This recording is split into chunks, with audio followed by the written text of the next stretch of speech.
Okay, my dear students, let's start the discussion. We have been discussing about the poem, The Big Match 1983 by Yasmine Gunarathne.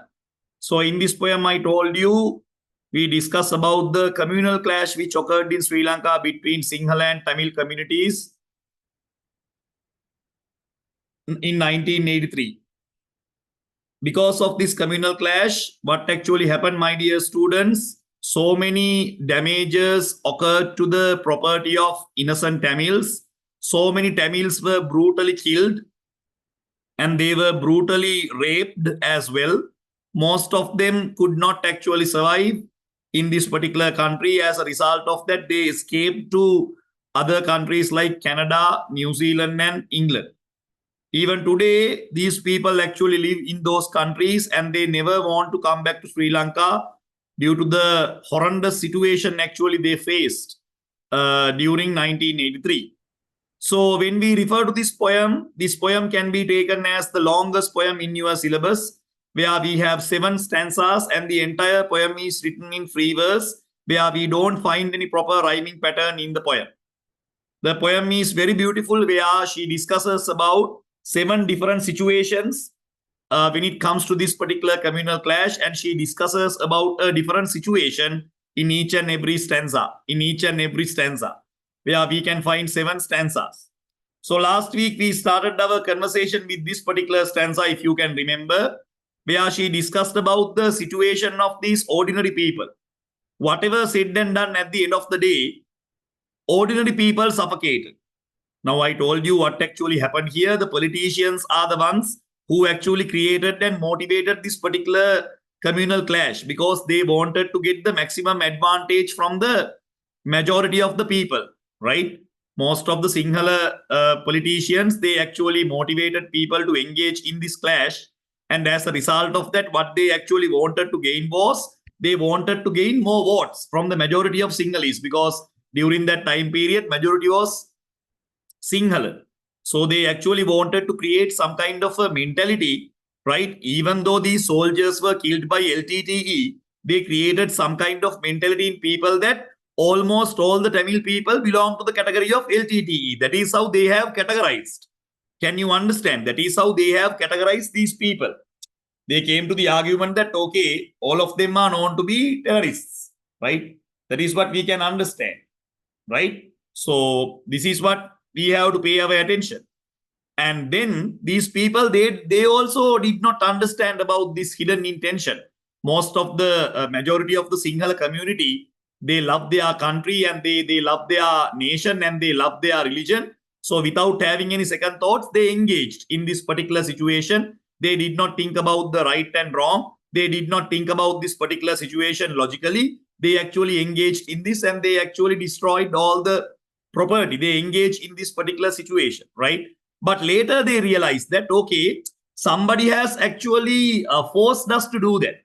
This is not actually this is not something that we actually wanted to do. Someone actually motivated us, but when they understood that, it was too late actually. Later they understood that this is not actually we should do. At the end of the day, we have killed a lot of innocent Tamilians, right? This is not we always wanted to do. But when they understood that, they were too late. Can you understand? They realized that they have done something wrong. So this is what we can understand in the 11th line, where the poetess says, we strive to be objective. Now we refers to the majority of Sinhalese. Now they try to understand, okay, this is actually a plan made by someone. And we became a part of the plan. And when we realized that, when these politicians actually used us, they manipulated us, we were too late. And even today, we try to trace the match that lit this sacrificial fire. So the match, make sure to remember the title of the poem, Big Match. So here the match refers to the wax match, right? Sacrificial fire. So here the match refers to the wax match, at the same time the racial conflict. So they are trying to figure out who started this conflict. Who started this conflict? Who wanted to create this conflict among Sinhala and Tamil community? Make sure to remember, politicians are the ones who wanted to create this conflict. When they created the conflict between Sinhala and Tamil community, what can happen? They can quite clearly address the majority and the minority and get the maximum votes from these people. Tamil politicians can actually address the minority, and Sinhala politicians can actually address the majority, and they can get the maximum votes. So this is what they wanted to do. Now people have understood that, but when they have understood that, it is actually too late, right? Because almost the destruction was done. The match that lit this sacrificial fire. The fire is not a fire, it is actually a sacrificial fire. Sacrificial refers to this fire. A lot of people sacrifice their lives, their loved ones, their property. Sacrificial fire, right? It is not a mere fire, it is a sacrificial fire. The steps by which we reach this ravaged place. Now they are trying to trace, how did we do such a misery? How did we engage in such a destruction? Now they are ashamed of themselves. Can you understand? Majority of Sinhalese are ashamed of themselves. Now they are trying to find out who started this and why did we do this and under whose power we did this, right? Under whose power we did this. So this is the part we are going to discuss from stanza number 10, 11, 12, 13. So there are so many difficult words. So make sure to write them down as well. I hope last week we completed this. Make great efforts to achieve or obtain something. Objective means of a person or their judgment, not influenced by personal feelings or opinions in considering and representing facts. So these people are trying to find out, right, under whose influence actually we engage in this, right? They are trying to find out, they are trying to figure out, but now they are too late actually. This is what we can realize. Ravage. Ravage means severely damage or devastate. Ravage, right? Severely damage or devastate.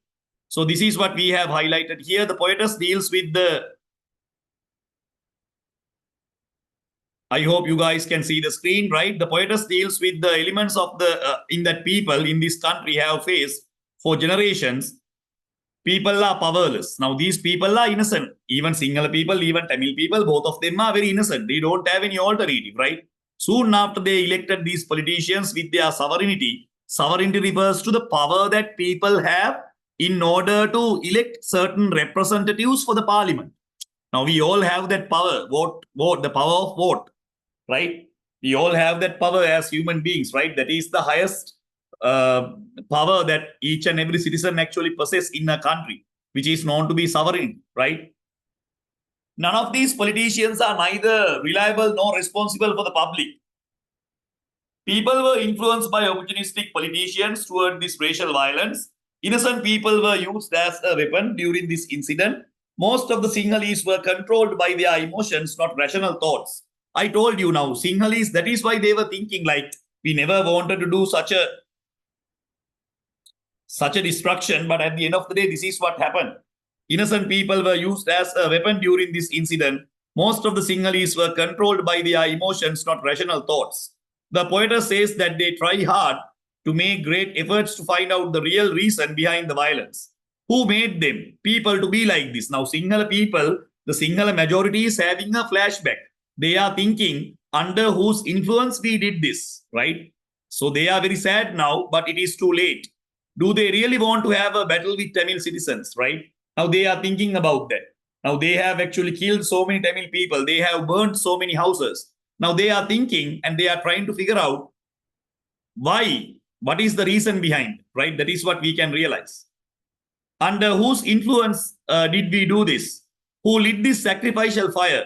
Under whose influence did this beautiful country become a hell? The poetess is raising all these questions from the audience. Here the fire has two meanings. I told you the word fire has got two different ideas here. That is what we call ambiguity. This is what we call the pun or ambiguity. The fire, anger or hatred in our hearts, and the physical fire which destroyed everything.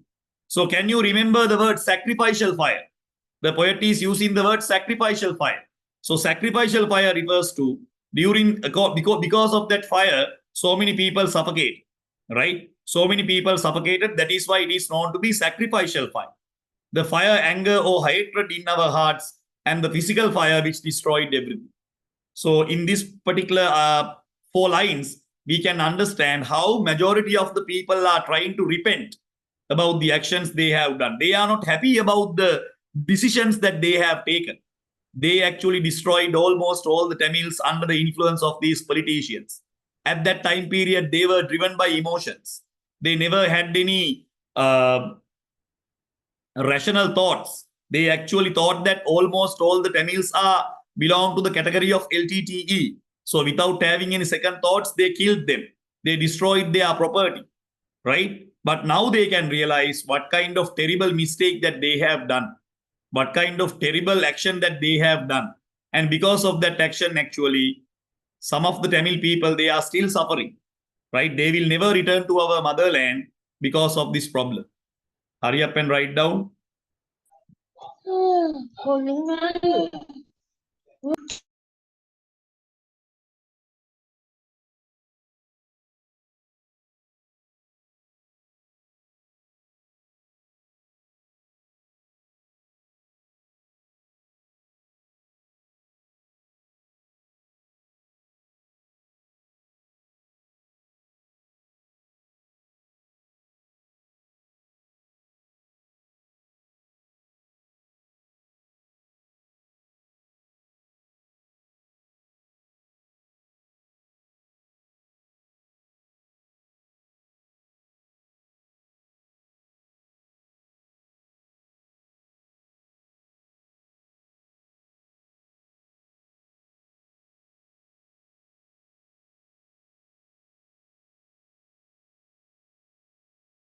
That is true, Tasun. Now, here what happened actually, politicians are the ones who influence these people. They never wanted to actually kill these Tamils. Try to understand the situation. But that situation was actually created by the politicians. They created this situation, right? So most of the Sinhala people were under the impression that, okay, almost all the Tamil people belong to the category of terrorists, right? Because they are Hindus, because they speak in Tamil. So they thought that, okay, we have to take the revenge. But try to understand, almost all the Tamils cannot be categorized as terrorists, right? Since because Saharan has attacked the Sri Lanka, we are not going to categorize almost all the Muslims as terrorists, right? Can we do like that? We can't. So this is the problem. But people became emotional when it comes to this kind of situation. Actually, people become emotional. That is something very natural, right? Majority of single people were really upset because all the 14 bodies were taken into Boral cemetery, and a lot of Buddhist monks, they gave a lot of speeches about patriotism and everything. So they were moved actually. So they never thought about the political hand behind this, and they engaged in destroying all the property. And later they realized that, why did we do this? Now, if somebody asks, okay, why are you going to kill this Tamil person? Right? They did not have any answer to give. They realized that they have done something wrong. But the problem is, it was too late. Right? That is what she explained. The writer explains us, most of the Sinhala majority, they understood that they have done something wrong, but that is irreplaceable, right? Whatever the destruction that they have done cannot be replaced again. That is not going to happen, right? It is too late. They have already done the destruction, right? Yeah, everything. Exactly, Tasun, you are correct. Now, that is why the poetess says, the media, in the first stanza, the poet says, glimpsing the headlines of the newspapers. Even the media did not provide proper solution to the problem. So the writer is actually criticizing the behavior of media as well. From the very beginning, we can understand that now, instead of providing an answer to this particular problem, the media behaved in kind of a very irresponsible way. Can you understand? Very much irresponsible way. So that is what the writer is actually highlighting, right?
Is there anyone who is still writing? Please pass me a message. If you have finished, we will move on to the next part.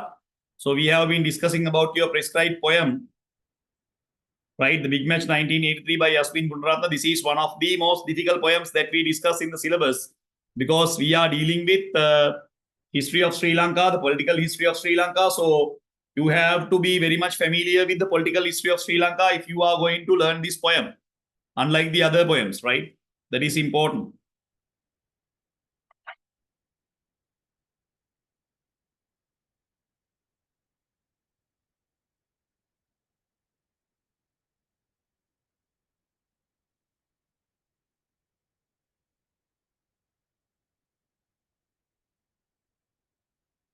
Now, can you understand what actually happened here, my dear students, right? So most of the Sinhala majority, they engaged in this destruction. Now they are thinking that why did we do this? Now they are repenting about this. Now they are trying to find out who are the politicians actually forced us to do this. But now it is too late because of this sacrificial fire. So many things have actually destroyed. Can you understand? Now it is too late. Now there is no point of thinking about that. Now they have destroyed almost all the people, and majority of the tourists actually went back to their countries. Right now it is too late. Now it is too late. But they try to figure out. They try to trace. Right. That is what the poet tries to explain here. The poetess has become more radical in thought and rational in reasoning. Here we can understand the match has been used for the first time after it has been used for the title of the poem. Can you remember? The title of the poem is also the big match. For the first time, apart from the title, right, it is also used here. We discuss how the title of the poem is dealing with ambiguity. What do you mean by ambiguity? Ambiguity means you can give different types of interpretations to the same idea. Here, the poetess has compared racial violence to a wax match, which we use to ignite fire. From that wax match called racial violence, a sacrificial fire was ignited. Innocent Tamils, Muslims, and Sinhalese were victims of this sacrificial fire who lost their lives and property forever. Not only the Sinhala majority, not only the Tamil minority, even the Muslims, right? They also suffocated from this problem because most of the Muslims are using Tamil language. So when they use Tamil language, they were killed. Can you understand? This is what actually happened. So politicians actually outwitted the entire nation. Even today, that is what they do, right? That is what actually happened in Aragale, if you can remember, right? Almost all the people, irrespective of race and caste, they identified that we have to chase away these people. So they were united. Same thing happened. Now some of them have realized how they have become puppets of these political agendas. Now some people have identified the fact that, okay, we have become puppets and we should never be like that. That is the idea actually highlighted here.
How many of you are still writing? Please pass me a message.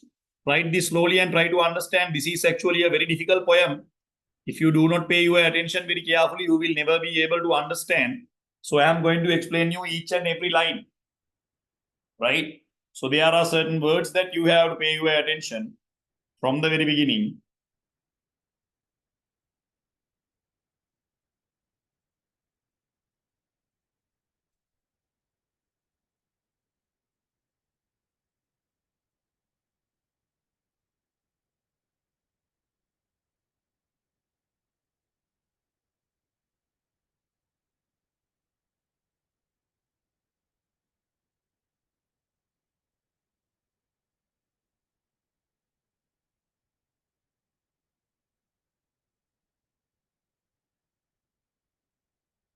Right, okay, we will move on to the next part. Now, this is here where we are going to discuss about the political history of the country. Now, 14 to 19 lines.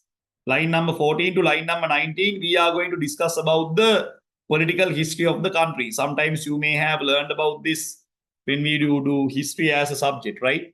So here the poetess says we talk of 46, 48 and 56, right? So these years are very much important. I will explain to you one by one. We talk of 48 and 56, of freedom and the treacherous politics, of language, see the first sparks of this hate, fanned into flame in 1958, yet find no comfort in our neat solution, no calm abstraction and no absolution. So here, my dear students, if you pay your attention, you can find three important years of Sri Lankan history. These 3 years are very much significant when we discuss about the politics of Sri Lanka, right? 48 and 56, right? We have 48 and 56, right? What happened in 1948? As you all know, we got independence from the British regime in 1948. 4th of February, we got the independence. We received independence from the British regime, right? So that is why 1948 is important. But we did not get the full independence. We actually got the half independence because certain powers were still actually vested upon the British regime, right? So we got actually the half independence, or else we call that dominion independence, right? We actually got the complete independence in 1978.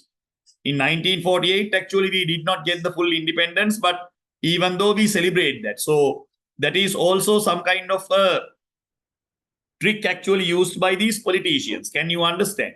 That can be taken as another trick actually used by these politicians. And 1956, what actually happened? 1956, SWRD Bandaranaike made Sinhala as the official language of Sri Lanka, right? That is also a very important year where in 1956 he made Sinhala as the official language. So before that, most of the people used to communicate using English, Tamil, or any other language that they like. But soon after this particular rule, what actually happened? Nobody was allowed to speak in English. Nobody was allowed to speak in Tamil. So this created a huge problem when it comes to these minority people, because they used to speak in Tamil, they used to speak in English, right? So they could not actually do their day-to-day conversations and discussions because they have used Sinhala as the official language. So when they went to police stations, when they went to all these provincial councils, they could not do their work, right? But what is the problem? The problem is the official language is Sinhala, right? So the Tamil was not actually taken into consideration. English was not actually taken into consideration. These are the problems that we can find when it comes to this particular poem, right? So this is actually done by SWRD Bandaranaike. So majority of people, majority of Sinhalese thought that it is a wise move, right? They thought that, okay, SWRD Bandaranaike shows a lot of love and affection towards our motherland. That is why he has actually made Sinhala as the official language. But in reality, he never wanted to do like that. He wanted to take the maximum advantage of the majority of Sinhalese and make sure to remember SWRD Bandaranaike is a very fluent speaker of English language. He studied in Oxford University and he could handle English language quite well, right? But he did not allow people who live in Sri Lanka, people in our country, to learn English as a subject. So as a result of that, even today, most of the graduates from national universities, they face number of troubles and tribunals when it comes to communicate in English. right? Today, English has become a class weapon. People who know English, they try to actually suppress the other people. Today, English has become a weapon. So this has actually made the chaos in our country. English is just a language. You can't actually judge a person using English. But here today in Sri Lanka, they have certain mindset that, okay, if you can actually use English or if you are fluent in English, right, you are kind of a what do you call educated person or else respected person. So can you understand what happened in 1956? SWRD Bandaranaike created Sinhala as the official language. The Sinhala only act was passed in the parliament. As a result of that, these minority people, they suffocated, right? They could not actually use their mother tongue, especially Tamil language and English language. And this is actually done in order to get the political advantage. That is what actually mentioned here as treacherous politics, opportunistic politics, politics based on opportunity, politics based on power, right? Treacherous politics. So politics were used actually in order to achieve their narrow-minded ideas. Language, politics based on language. You can't do politics based on language. If you are a politician, you have to have policies, right? You can't use language or religion or caste. But most of the Sri Lankan politicians, for a long period of time, they have used language, either language or religion or else caste. So here we can understand how the poetess is actually criticizing that. See the first sparks of this hate. And what happened after that, my dear students, the first communal clashes occurred in Sri Lanka because of this particular language problem, which occurred in 1958. So the first communal clashes did not occur in 1983. It actually started in 1958. From 1958 to, for a certain time period, it continued here and there. And the climax actually occurred in 1983. In 1958, even though it started, it did not long last, right? It did not long last. But when it comes to 1983, my dear students, what actually happened? A huge problem actually occurred there, right? So a lot of people were killed. And yet, even though after these political reforms, even after 70 years to 60 years of the independence, the poetess clearly highlights the fact that our innocent people have not found any solution or abstraction or absolution about this particular problem. They have not found a solution. They have not found some kind of freedom or serenity. They have not found their opportunities even after 70 years or 60 years of independence. First and foremost, I want you to highlight the importance of these years. We will write them down. Ceylon was a great independence as the Dominion of Ceylon on the 4th of February 1948. Dominion independence refers to half independence. Most of the powers were still vested in the British regime. Dominion status within the British Commonwealth was retained for the next 24 years until the 22nd of 1972 when it became a republic and was named the Republic of Sri Lanka. So even though we celebrated our Independence Day on 4th of February each and every year, make sure to remember we actually did not receive the complete independence on that day. That is what actually highlighted here by the poetess. Hurry up and write down.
Right, okay. Yeah, you are correct, Asun. Yes, you can actually argue in that perspective. I will agree with you as well. Now, 1956, actually, what happened, my dear students? The Official Language Act number 33 of 1956, which is known to be the Sinhala Only Act. SWRD Bandaranaike brought an act where he stated that all the citizens in Sri Lanka, they should use Sinhala as their official language. That is the argument he brought. What is the argument brought by him? He brought the argument that almost all the Sri Lankans who lived in Sri Lanka, right, irrespective of their race, caste, or religion, they have to use Sinhala as their official language. So they did not allow English language and Tamil language. As a result of that, most of the majority groups thought that this is actually kind of neglection or ill treatment for them. This is what actually happened. So the political history you have to understand, right? So the act replaced English with Sinhala as the sole official language of the Ceylon, with the exclusion of Tamil. This was introduced by SWRD Bandaranaike, former president of Sri Lanka. Now, why did he do like this? Because he wanted to show to the outside world that he is actually representing the majority of Sinhalese. That is what he wanted to showcase, right? He actually used English language quite well. He was very fluent in English, right? You can go to YouTube and you can listen to his conversations. You can clearly understand how fluently he uses English as a language. But he did not allow innocent Sri Lankans to learn this language. As a result of that, even today we face number of troubles and tribunals when it comes to our higher education. Hurry up and write down.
Right, okay, we will move on to the next part. Now, there are a couple of words that you have to write down. Treacherous means guilty or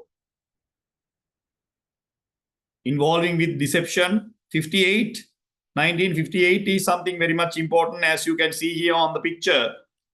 Most of the Tamil people were under the impression that okay, they were neglected and ill-treated. So they decided we have to fight against this because they could not actually communicate with any language now. Since because that minister has created or else president has created Sinhala as the official language, they did not know what to do. They were really upset. 1958, the 1958 anti-Tamil program and riots in Ceylon, also known as the 58 riots, refer to the first island-wide ethnic riots and pogrom to target the minority Tamils in the dominion of Ceylon after it became an independent dominion from Britain in 1948. So the first communal clashes actually occurred in 1958. Why did it occur? Because of that foolish decision taken by SWRD Bandaranaike, because he wanted to create Sinhala as the official language. As a result of that, number of other people suffocated. That is what actually happened. Can you understand? So this is actually not tolerated by most of the Tamil people, and they started first riots in Sri Lanka. This particular riot only moved to the next level in 1983. So it came by step, right? 1983 conflict did not occur suddenly. It came step by step. That is what actually happened. So hurry up and write down.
Okay, right. We will move on to the next part. The poetess explains this communal violence was not a sudden incident. It was created gradually. The steps by which we reach this ravaged place, the steps are political and they were pre-planned movements by the politicians. Innocent civilians became victims of their opportunistic politics. Furthermore, she explains the political steps mentioning significant political years. In 1948, Sri Lanka gained independence from the British regime. Everybody thought from the day onwards, citizens in the country would be free from the British regime. But it did not occur like that, right? They all thought that, okay, from today onwards, Sri Lanka will be a free nation. But in reality, it did not occur like that, right?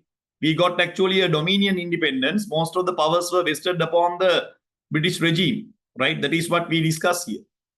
So hurry up and write down.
Right, okay. I hope that you guys have completed. We will move on to the next part. Sri Lanka received dominion or half independence. The political power of the country was still maintained by the British, and some of the Sri Lankans served as their agents for the British regime. Exactly the person you can see on the picture, Mr. D.S. Senanayake, actually worked for the British regime, even though we accepted him as the father of independence, right? People were outwitted by the politicians quite well. We thought we received independence and our freedom, but in reality, we were still under the control of the British regime. We were governed by Sinhalese who were born and raised according to Western culture.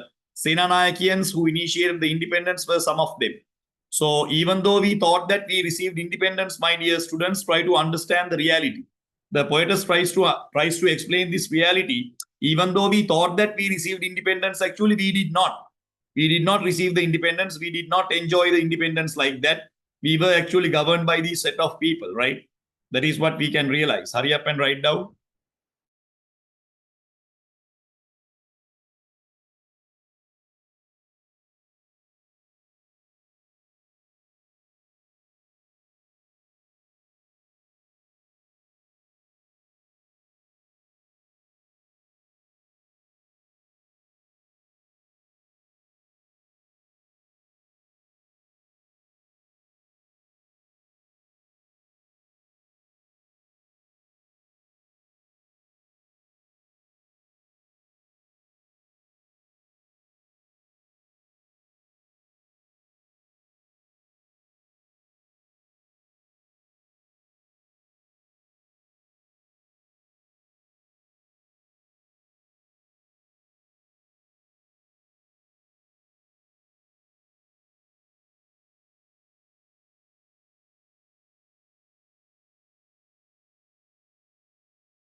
Political parties were initiated under the theme of religion and ethnicity. So this is the biggest clash actually occurred in Sri Lanka, right? After this, my dear students, what actually happened? Political parties were initiated under the theme of religion and ethnicity. In 1957, Mr. SWRD Bandaranaike introduced the Sinhala Language Act to Sri Lanka. He was an eminent scholar who used to study at a foreign university with an excellent English accent. Even though he studied English, he never wanted his citizens to learn the language.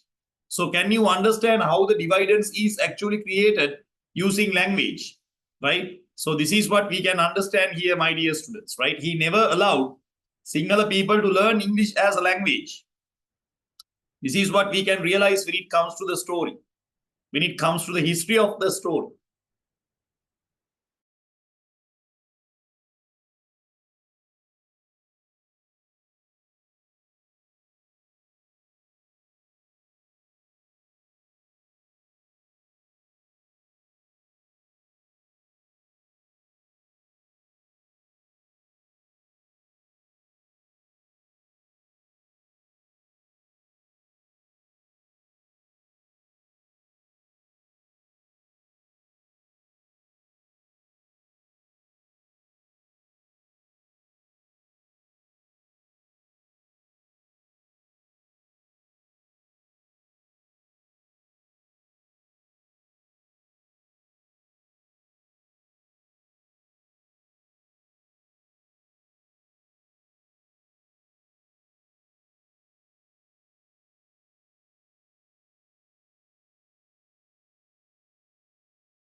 He did this not because he loved the majority Sinhalese. He wanted to take the votes of the majority. He received votes because most of the majority thought he loved our nation. That is why he has created Sinhala as the official language.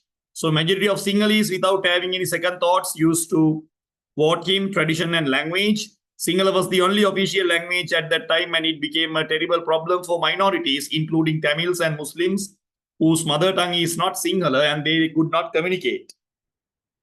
As a result of that, actually, what happened, my dear students, they started their conflicts because it is actually very much uh, unfair to say that you cannot deal with your own language. You cannot actually deal with your native language, right? So if you are familiar with Sinhala English language, you can use English language. If you are actually speaking in Tamil, if it is confident and comfortable for you, yes, you have to speak in that language. No one can put that kind of a silly law in the country. So you can understand this is very much silly. But the reality is actually he wanted to take the advantage from that. That is why he actually initiated that law. This is the law actually created most of the communal clashes in Sri Lanka.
Right, okay. We will write the rest of the parts next week.